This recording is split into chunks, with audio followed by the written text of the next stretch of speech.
साथियों नमस्कार। जय भीम, जय समाजवाद।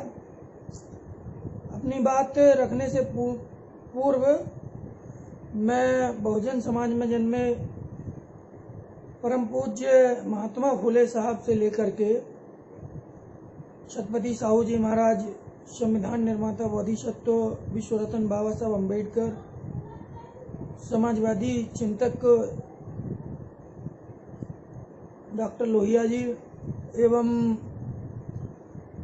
जातियों में विघटित बहुसंख्यक समाज को एक ताकतवर समाज बनाने वाले बहुजन नायक मनोहर कांशीराम जी एवं देश में मानवता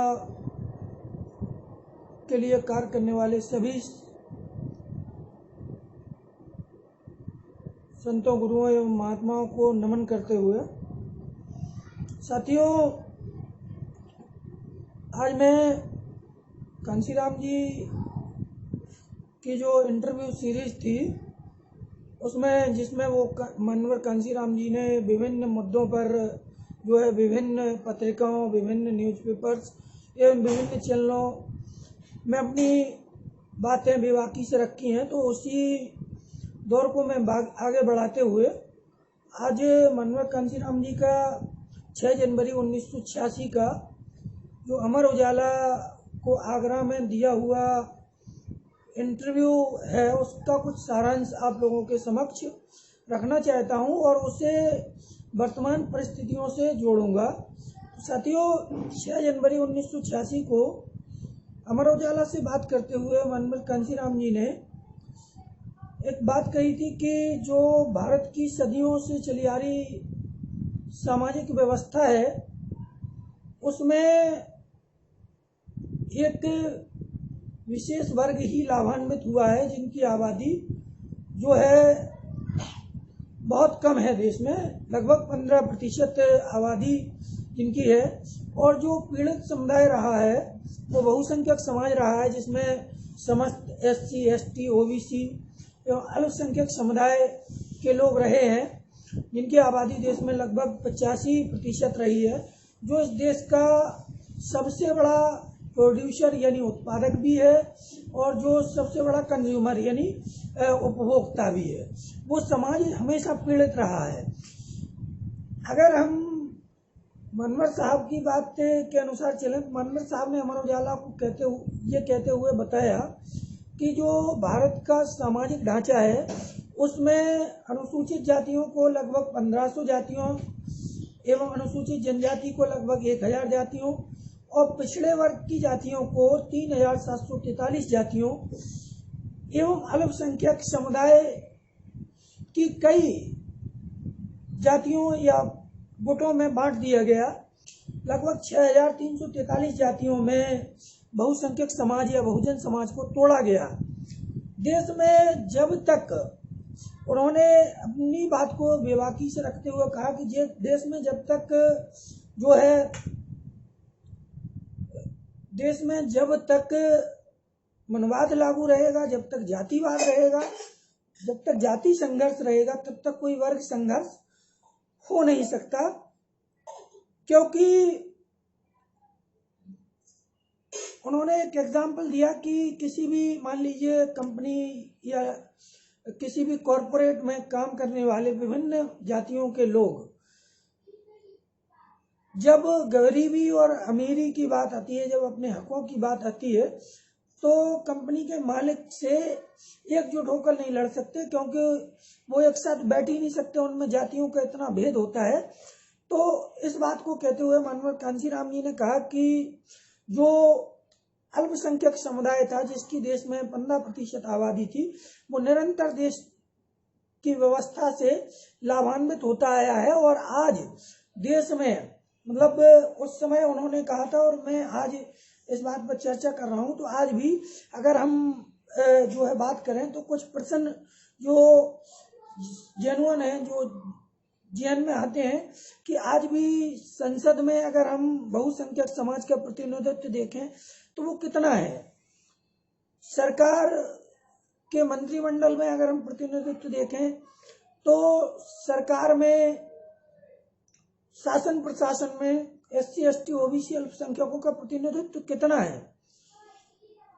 और अगर हम ज़्यादा बड़ी बात ना करें तो शक्ति के जो मुख्य संस्थान हैं, इंस्टीट्यूशंस हैं, जैसे judiciary, bureaucracy, higher education, industry, civil society या NGOs, मीडिया और पॉलिटिक्स, इन सभी में SC ST OBC माइनॉरिटी का कितना प्रतिनिधित्व है, उनके कितने जो है नुमाइंदे इनमें हैं।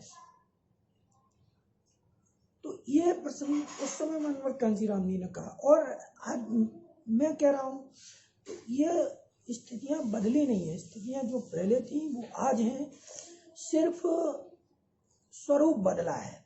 साथियों, मैं इतना ही कहना चाहता हूँ कि जो भी उस समय मनोहर कांशीराम साहब सोचते थे या बाबा साहब सोचते थे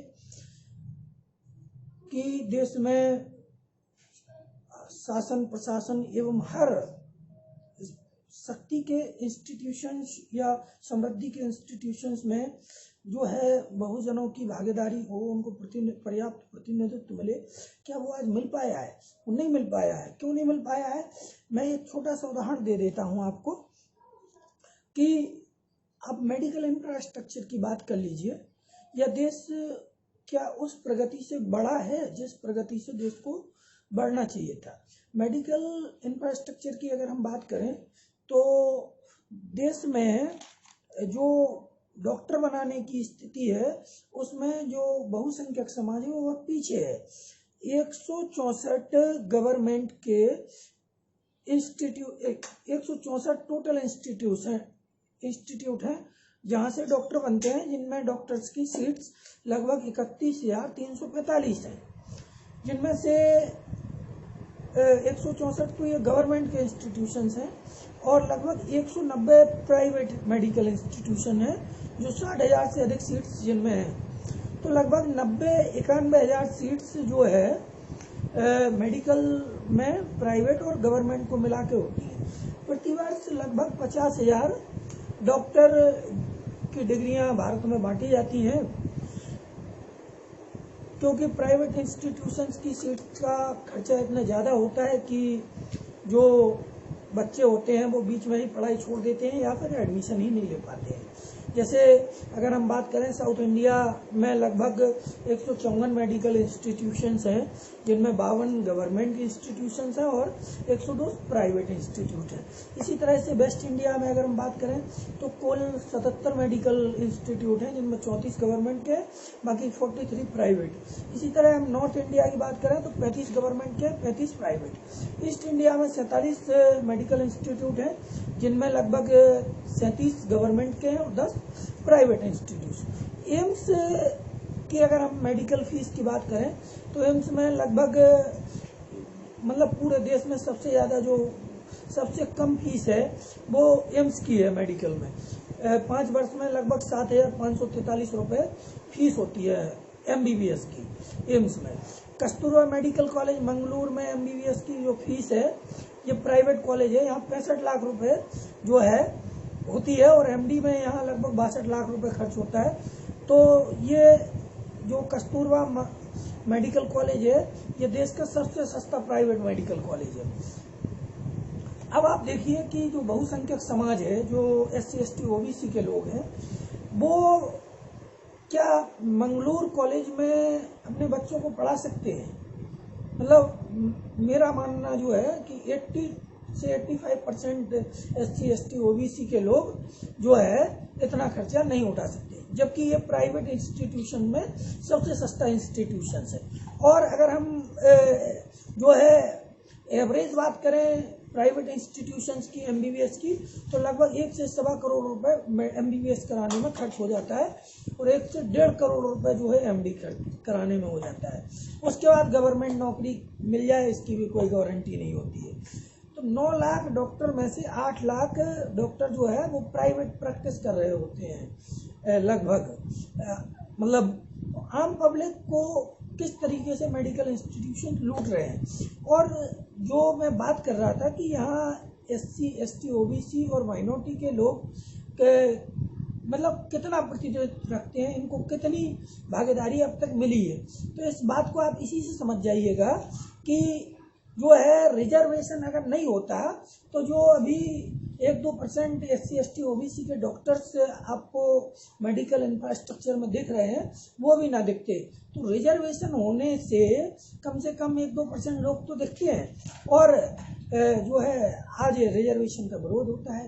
साथियों, मेरे कहने का मतलब इतना है कि कांशीराम जी उस समय जो सोच रहे थे या मैं अभी जो कह रहा हूँ वो बिल्कुल फैक्ट है कि देश में जब तक जातियाँ खत्म नहीं हो जाती, जाति संघर्ष खत्म नहीं हो जाता, तब तक गरीबी अमीरी ऊंच नीच ये वर्ग संघर्ष हो ही नहीं सकता। इसलिए साथियों, मेरा जो SC ST OBC के लोगों से निवेदन है वो सिर्फ इतना है कि वो जो है इकट्ठे हों, भले ही वो रोटी बेटी का संबंध ना बनाए, लेकिन हक और अधिकारों के लिए एक साथ खड़े हों, अपनी देश में सरकार बनाएं और संसाधनों पर कब्जा करने की कोशिश करें, अपने हकों को अधिकारों को प्राप्त करने की कोशिश करें।